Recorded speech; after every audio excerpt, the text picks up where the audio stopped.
Olá, esse é mais um vídeo da nossa série sobre os chakras. Meu nome é Márcia, eu trabalho no Espaço Medita e Ama e hoje a gente vai falar sobre o Manipura Chakra, que fica localizado na altura do estômago. De baixo para cima é o terceiro chakra, tá? É um logo após o Anahata, o coração. Os chakras, eles não são elementos que a gente possa estudá-los completamente separados um dos outros, porque eles são complementares, eles se entrelaçam, assim como os corpos emocional, mental, físico. Embora a gente abra, expanda para poder estudar, né? Eles funcionam todos entrelaçados, assim também são os chakras. Então, o primeiro chakra, ele é o chakra da terra. A terra, quando ela está seca, ela é inflexível, ela é dura, estática. Então, quando a gente está em desarmonia com esse chakra, quando ele está desequilibrado, a gente está inflexível nas nossas ideias, até no nosso corpo. O segundo chakra, o Swadhisthana chakra, 4 dedos abaixo do umbigo, do elemento água, quando ele se envolve com o elemento terra, ele torna o elemento terra mais maleável, mais moldável. A água e a terra que formam um barro nos permite moldar coisas, moldar objetos, nos permite remover grandes pedaços de terra de um lado para o outro e faz com que a gente pense que talvez algumas ideias possam ter mais lados, mais versões. O excesso de água, ou seja, o desequilíbrio no Swadhisthana chakra, nos deixa extremamente preguiçosos, parados, fleumáticos, muito parados, como a água parada. A água parada, ela vai apodrecendo, ela precisa de movimento. Aí o Manipura Chakra, com o elemento fogo, faz a água ferver. Então ela vai trazer um equilíbrio a esse chakra, né, ao Manipura, ao Swadhisthana Chakra. O Manipura Chakra, então, é o elemento fogo, do elemento fogo. O seu órgão de percepção são os olhos, é a visão. E seu órgão de ação são as pernas. A palavra-chave desse chakra é o desejo. Não o desejo sexual, o desejo dos encontros que nós falamos já nos vídeos anteriores, mas o desejo de possuir algo. Está muito ligado à nossa materialidade. O fogo tem essa característica. O fogo, para continuar ardendo, ele precisa constantemente ser alimentado, ele precisa de alimento o tempo todo. Faz com que ele fique vivo, ele constantemente tem que ser alimentado. E também ele é transformador, transmutador. O fogo tem essa capacidade para digerir, para quebrar tanto o alimento, a gente está falando de estômago, né? Como as ideias, como quebrar as lembranças, as coisas que nos incomodam, os elementos passados, digerir os acontecimentos. Então o fogo faz isso, nos ajuda a compreender um pouco mais. Existe até a frase, eu preciso digerir isso, né? Eu preciso engolir isso. E até a gente tem uma sensação física quando diz eu não engoli isso, ou eu engoli um sapo, né? Toda na questão da gente, eu não entendi, eu não aceito, eu não consigo aceitar. Ele tem também uma ligação íntima com a aceitação, de você aceitar as coisas, de você digerir e aceitar o que aconteceu, de você digerir e compreender e aí modificar a sua conduta. Então o fogo tem essas duas características. O desejo, então, como palavra-chave desse chakra, os órgãos de ação são as pernas. Então, os olhos veem aquilo que a gente deseja, as pernas nos levam até lá. Numa relação de consumo, numa sociedade consumidora como a gente vive agora, uma sociedade de consumo, esse chakra é constantemente abalado e desequilibrado. Nós partimos do princípio sempre de que nos falta alguma coisa. É uma característica muito ocidental olhar para a perda, olhar para a falta, olhar para a escassez. E isso gera o desejo de ter. E nem sempre precisa faltar para que a gente deseje. Basta que surja um novo modelo de carro, um novo modelo de celular, para que esse fogo do desejo se acenda. Basta que você imagine que você precise, né, de determinado objeto para ser feliz, para que esse desejo se acenda. Às vezes a gente tem a noção de plenitude, porque quando a gente sacia esse desejo, quando a gente consegue o objeto do nosso desejo, a gente sente uma sensação de que tudo está bem, uma completude que não dura muito tempo até que o próximo desejo surja e surja de repente até muito mais forte. Então, essa ideia de que nos falta alguma coisa nos faz sempre procurar fora de nós aquilo que a gente já tem. Nós precisamos compreender, entender e aceitar que tudo o que nós precisamos está aqui dentro. No sentido emocional, no sentido espiritual, tudo já está aqui dentro, não nos falta nada. Somos seres completos. Porém, na materialidade, nós procuramos e aprendemos a consumir cada vez mais. Então se fala numa sociedade mais desperta, em consumo inteligente, em reciclagem de materiais, reciclagem de objetos. Um objeto que servia para uma coisa, você transforma, ele serve para outra, porque no fundo, tudo que nós vemos, o nosso cérebro é que dá a importância daquilo. Então, se você acha importante um carro novo, você tem que se questionar por quê que o seu carro de agora não está bom. E você vai perceber que você vai justificar bastante essa sua necessidade de que falta isso, falta esse elemento, falta ar-condicionado, falta, quanto que na verdade essa falta, ela está ligada muito à maneira como nós ocidentais somos criados, olhando para aquilo que nos falta. Então a gente precisa entender que nós somos completos. E esse desejo que nunca cessa, ele deve ser usado para a nossa evolução.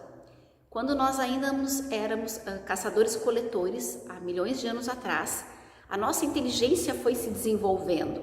Esse chakra, ele está também ligado ao intelecto, ou seja, a mente, o trabalho do nosso cérebro, da nossa mente, é resolver problemas. Nós olhamos o problema, o órgão, né, de visão, vamos até ele e a nossa mente faz o trabalho de resolver esse problema. Então, antigamente, muito antigamente, nós não tínhamos as ferramentas, fomos criando as ferramentas para que pudéssemos resolver algumas questões de como quebrar um coco, abrir um espaço, plantar na terra. A nossa mente ainda vai trabalhando com isso. Vai trabalhando como dominar a natureza, como dominar algumas coisas para o nosso próprio sustento. Esse intelecto, quando foi bem usado, utilizado, nos fez evoluir e nos faz evoluir ainda como espécie da natureza. O que acontece às vezes é o exagero, como quando nós nos colocamos no topo de uma cadeia alimentar, ou seja, acima de toda a natureza, de toda a flora e toda a fauna, quando que nós estamos e pertencemos a tudo isso. O fato de nós termos o intelecto nos traria uma responsabilidade muito maior para manter a natureza, né, e não dominar a natureza e não fazer como se a natureza fosse uma coisa ao nosso dispor, como se ela fosse um objeto que precise ser domado, né? Não é isso, a natureza é o que nós somos, a gente troca muita energia com a natureza, mas o que nós vemos, claro, é a dominação, é usar aquilo tudo, é sugar da natureza como se nós não estivéssemos sugando de nós mesmos. Então, esse terceiro chakra, ele mostra direitinho a nossa relação com a natureza, a nossa relação com os objetos e a relação de desejo, o desejo que nos consome, o desejo que nos deixa com raiva. A raiva é o sentimento que vem do desejo não correspondido. Eu desejo um carro vermelho e não consigo esse carro vermelho e eu fico com muita raiva. Raiva de quem tem o carro vermelho, raiva de mim mesma, raiva do meu trabalho porque eu não consigo. Então a raiva ela vem muito forte para trabalhar, né, para mostrar para você esse desejo incontido, esse desejo que você não conseguiu satisfazer. Então a raiva faz parte do desequilíbrio desse chakra, ou seja, o consumo exagerado para suprir essa falta, uma falta que não existe, e a raiva que explode, a raiva que você não consegue dar conta, são desejos que você não conseguiu ter realizado ou ter conseguido aquilo ali. Às vezes são coisas bem simples. Nós temos desejos muito simples e às vezes a gente mesmo não se dá aquilo. Às vezes nós desejamos uma comidinha diferente, às vezes nós desejamos uma banana, mas todo mundo só come maçã, aí você é obrigado a comer maçã com todo mundo. Às vezes você desejaria só ficar em casa descansando, mas todo mundo quer sair, você é obrigado a sair junto. Então tem pequenos desejos que a gente precisa satisfazer para poder equilibrar esse elemento fogo na nossa vida. Então eu convido vocês a esse primeiro exercício do elemento fogo e também do chakra manipura, que você escrever é um excelente exercício. A escrita automática ela traz muita coisa do subconsciente.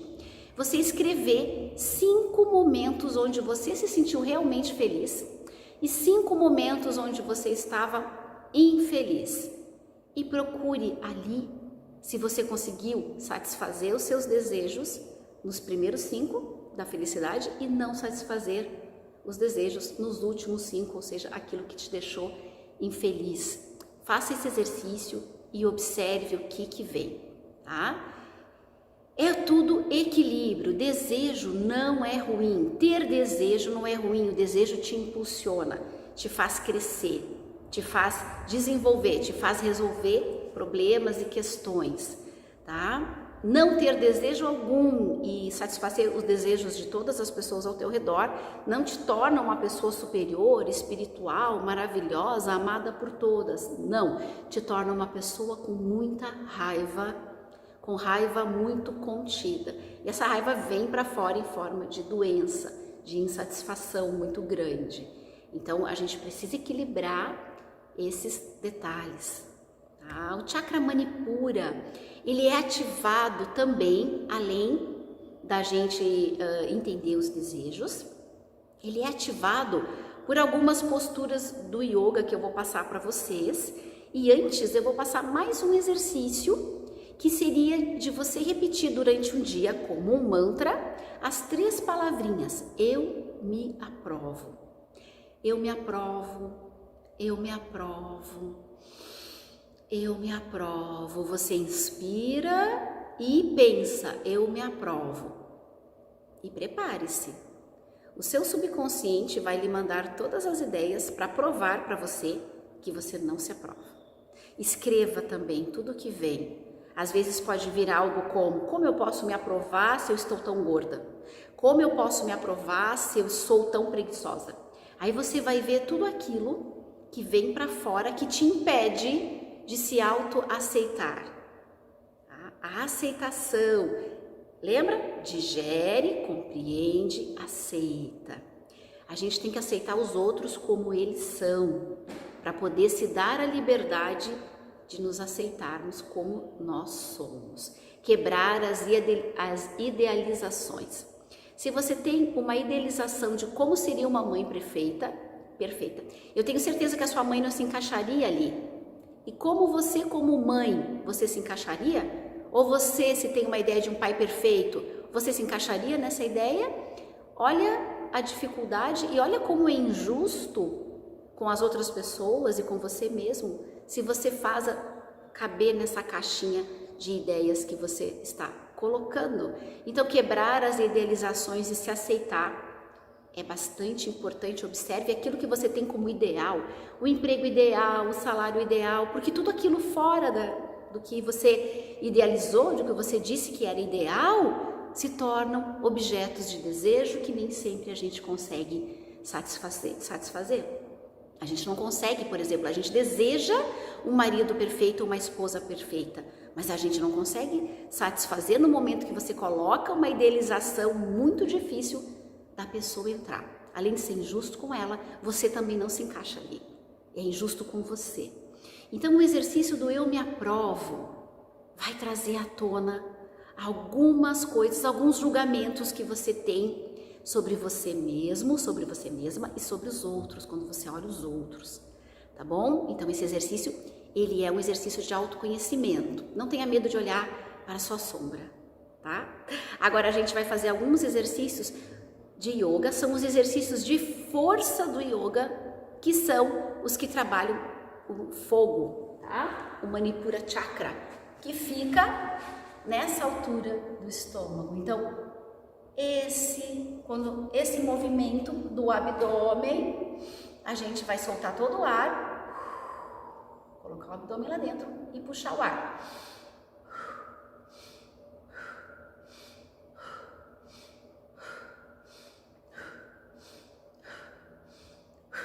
Perceba a postura, ó, você vai fechar a sua postura.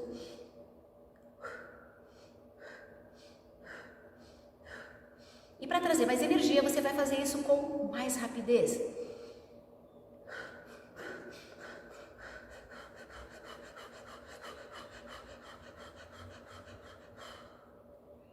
Tá? Dá uma dorzinha, não é fácil, mas é um exercício que traz limpeza, traz saúde. Ele massageia os órgãos internos, tá? Dentro dos nossos órgãos internos, o que não é uma esponjinha, é um caninho. Então, esses movimentos de massagem dos nossos órgãos internos, para dentro e para fora. Claro, tem gente que faz aquelas ondinhas bem bonitinhas, né? Mas a gente consegue fazer para dentro e para fora. Esse movimento faz com que tudo funcione muito bem, tá bom? E vai fazer uma limpeza, vai fazer um trabalho, uma movimentação no nosso corpo, e tomando bastante água a gente consegue limpar o nosso sistema digestório. Posturas de yoga, então. A prancha é uma postura de força. Você vai colocar os seus joelhos no chão, vai tirar os seus joelhos, entrar na postura do cachorro olhando para baixo, e depois você não coloca os joelhos no chão e vem de volta. 10 vezes você vem, não encosta e volta. Você vai trabalhar força, segurando o corpo com a sua força, é o peso do corpo, trabalhando o peso do corpo. Trabalha com força. Isso. Depois que você fez as 10 vezes, você descansa nessa posição, a postura da criança, tá? Deitando. Próximo exercício de força são algumas posturas em pé que exigem força. Você vai dobrar bem o seu joelho. Isso, vai trazer o seu quadril bem para frente, abre os braços e respira 5 vezes nessa posição, trabalhando força aqui na coxa. E depois a gente troca, vem, ajusta e desce. Quanto mais você desce, mais comprometida fica a sua postura, trabalhando força. Certo? Depois você desce e trabalha a força aqui, nessa posição. Sempre 5 respirações em cada uma. Sempre 5 respirações. Você pode fazer alguns alongamentos, fazer essas 3 posturas, juntar com as outras dos outros vídeos e no final sentar para fazer uma meditação. Eu vou guiar para vocês uma meditação do elemento fogo, para que vocês percebam um pouco como que a gente pode equilibrar esse elemento na nossa vida. Lembrando que nós temos o corpo físico, o corpo das nossas emoções, o emocional, e o corpo mental. Isso forma o nosso ego, ou o nosso personagem, aquilo que a gente vive na materialidade, mas que não é o nosso eu superior.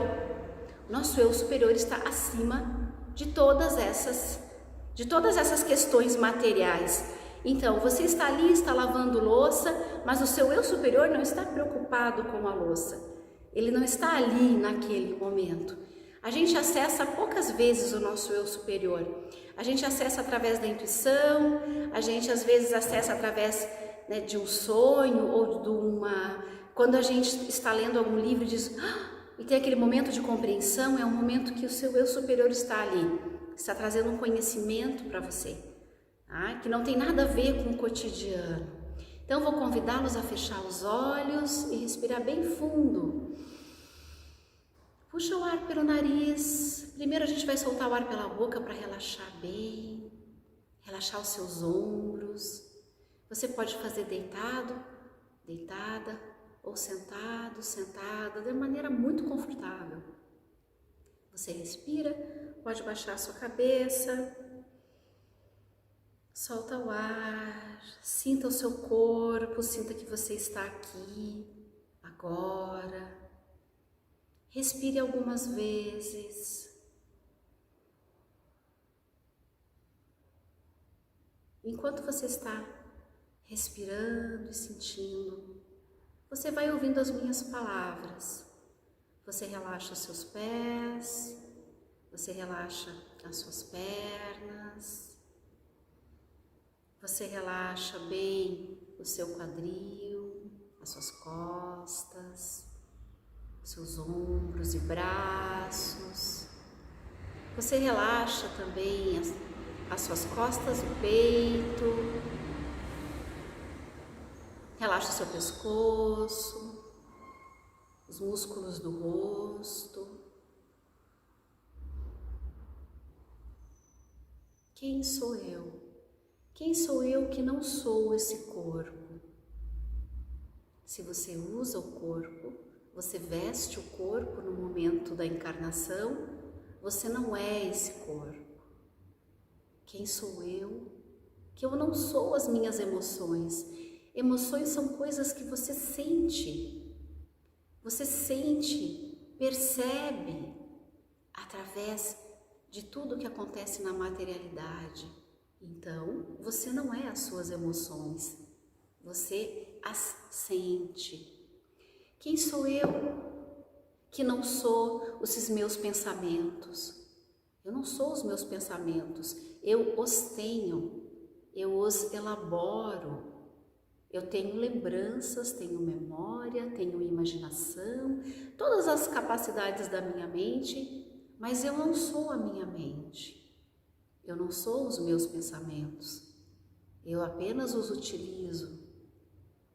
Quem sou eu que não sou tudo isso? Eu sou o que eu sou. Você é muito mais do que isso. Você é emanado do Criador, é uma centelha divina. Você não é tão grande quanto Deus, mas possui todas as características numa escala menor de Deus. O seu eu superior está intimamente ligado com Deus. O seu eu superior não sente fome, nem medo, não sente a escassez, nem os problemas da economia, nem a dificuldade de escolher se veste uma saia ou uma bermuda. O seu eu superior, intimamente ligado a Deus, busca experiências. Experiências para que ele cresça, porque Deus, desde o momento do Big Bang, cresceu e cresce. Cresce por amor e ama crescer. Para que ele cresça, cada um de nós, centelhas do todo, devemos levar a ele, ao final de cada encarnação, experiências que nós escolhemos, que nós atraímos, que nós julgamos que vá ser bom para levar para o crescimento do todo. Não há experiências ruins, não há karma, são só experiências. Às vezes tomamos uma decisão que nos leva a uma experiência das quais nós não gostamos, são só experiências. Não precisa culpa nem remorso. você escolheu baseado na sua programação, para levar ao final dessa vida experiências, para que quando você se funda ao todo, você volte para Deus, você leve mais um pouco de crescimento a Ele.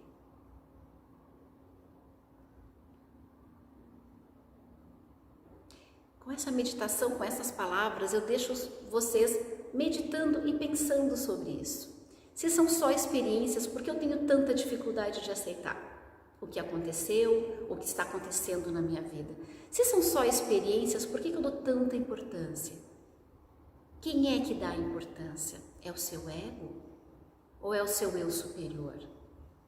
Quem é você na experiência?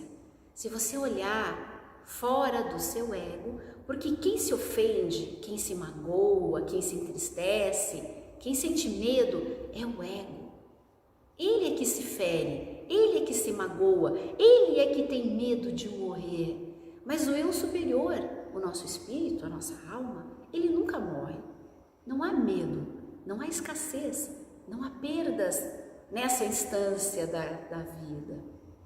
Então, nós temos que viver a vida e vivemos através do nosso ego, do nosso personagem, mas sempre lembrando que nós somos um eu superior, sempre lembrando que nós somos um espírito encarnado e que voltaremos a Deus, ao todo, a Ishvara, como diz no yoga, né? Sempre voltamos. Até o próximo vídeo, onde nós vamos trabalhar o Anahata Chakra, o chakra do coração. Muito obrigada por terem ficado comigo. Até mais.